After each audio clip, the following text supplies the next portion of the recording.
সুপ্রিয় দর্শক সকলকে প্রীতি এবং শুভেচ্ছা জানিয়ে শুরু করছি আমাদের আজকের প্রতিবেদন। দেশ এবং দেশের বাইরে থেকে যারা আমাদের প্রতিবেদনটি দেখছেন সকলকে স্বাগতম জানিয়ে শুরু করছি আমাদের আজকের প্রতিবেদন। দর্শক, আজ স্ক্রিনের সামনে যে বোনটিকে দেখতে পাচ্ছেন তার নাম হলো অহনা। দর্শক, অহনা আমাদের সাথে তার জীবনযাপন সম্পর্কে লাইভ স্টোরিটা শেয়ার করেছে এবং সে কেনই বা আমাদের সাথে যোগাযোগ করছে এবং সে কী চাচ্ছে সে সম্পর্কে আজকের ভিডিওতে চলুন ভিডিওটি শুরু করি। দর্শক, অহনা শুরুতে আমাদের সাথে যোগাযোগ করে এবং সে আমাদেরকে জানিয়েছে যে খুব ছোটোবেলায় তার আম্মা মারা যান এবং এরপর তার বাবা আরেকটি বিয়ে করেন এবং সেই সৎমার সাথে তার বাবাকে নিয়ে তারা মানে বড় হয়েছেন এবং স্টাডি করেছেন, বাট তার সৎমা তাকে ওইভাবে দেখতে পারতো না, খুব বাজে ব্যবহার করতো তার সাথে এবং তার বাবাও তাদেরকে ওরকম কিছু বলতো না। এই এই কথাগুলো বলে খুব কান্না করেছেন এবং জানিয়েছেন ভাইয়া বড় হয়েছে, খুব কষ্ট করে ভাইয়া বড় হয়েছে, আর পড়াশোনা ভাইয়া করতে পারতেছি না। এদিকে আমার যে সৎমা আমার বাবাকে ছেড়ে চলে গিয়েছেন এবং আমার বাবার অবস্থা এই মুহূর্তে ভালো না। আর আমরা দুই বোন, আমার এক বোন আছে এবং আমার আরেকটা ছোট বোন আর হচ্ছে আমি। এবং সে জানিয়েছেন যে ভাইয়া খুবই কষ্টের সাথে বড় হয়েছি, পড়াশোনার দিক থেকে সব দিক থেকে। মেট্রিক পরীক্ষাটা দিয়েছি ভাইয়া, এখন ইন্টারে পড়াশোনা করতেছি। এই মুহূর্তে ভাইয়া আমার বাবাও খুব অসুস্থ হয়ে পড়েছেন আর আমার সৎমা তো অনেক আগে বাবাকে ছেড়ে চলে গিয়েছেন। এখন আমার ফ্যামিলিতে ভাইয়া দেখার মতো ওরকম কেউ নাই, আর আমার চাচা যে আছেন তারা তাদেরকে নিয়ে ব্যস্ত, আর আমার একটা কোনো বড় ভাইও নাই যে ওইভাবে সাপোর্ট করবে, আমাদের পাশে দাঁড়াবে। ভাই ইন্টারে এখন স্টাডি করতেছি, এখন বেতনের অভাবে আমরা এখন পড়াশোনা করতে পারতেছি না। এদিকে আমার বাবার শরীরও ভালো না, তাই আর কি বাবাকে একটু দেখতেছি। আর আমার ছোট একটা বোন আছে, ও 9-এ পড়তেছে, ওর পড়াশোনাটাও মনে হয় ভাইয়া বন্ধ হয়ে যাবে। আর এই মুহূর্তে ভাইয়া জানি না কী করব।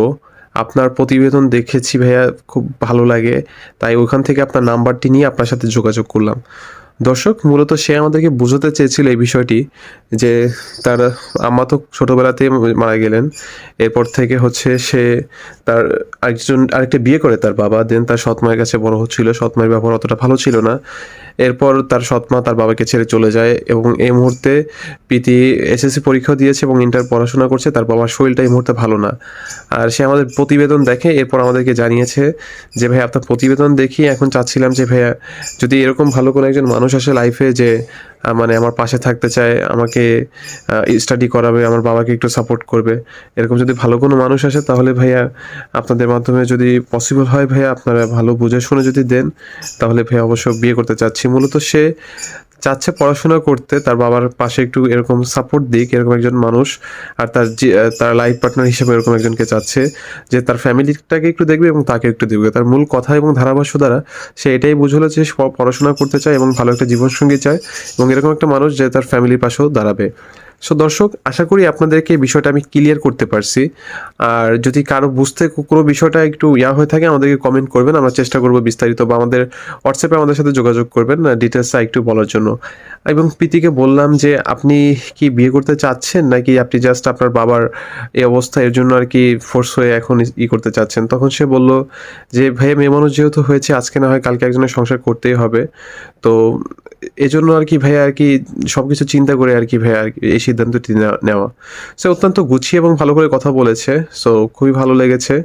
এবং অহনা আসলে খুবই ভালো একটা মেয়ে, তার কথাবার্তা শুনে যেটা বুঝতে পারলাম আর কি সে এটাই বোঝাতে চাচ্ছিল।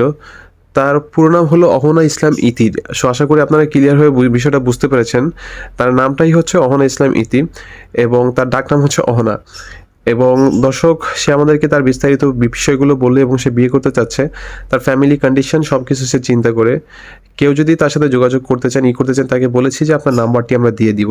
প্রত্যেকবারই বলে থাকি যে নাম্বারটা বিষয়ে সবাইকেই মেনশন করে দিই, বাট এখন সে বললো যে ভাইয়া নাম্বারটি দেওয়া লাগবে না, আপনি আপনার সাথে যোগাযোগ করলে ভাইয়া মানে আমাদের কি করিয়েন। তাকে এটা মেনশন করে দিয়েছি ভাইয়া অনেকগুলো ফোন আসবে, ভালো মন্দ বুঝে আপনাকে কথা বলতে হবে।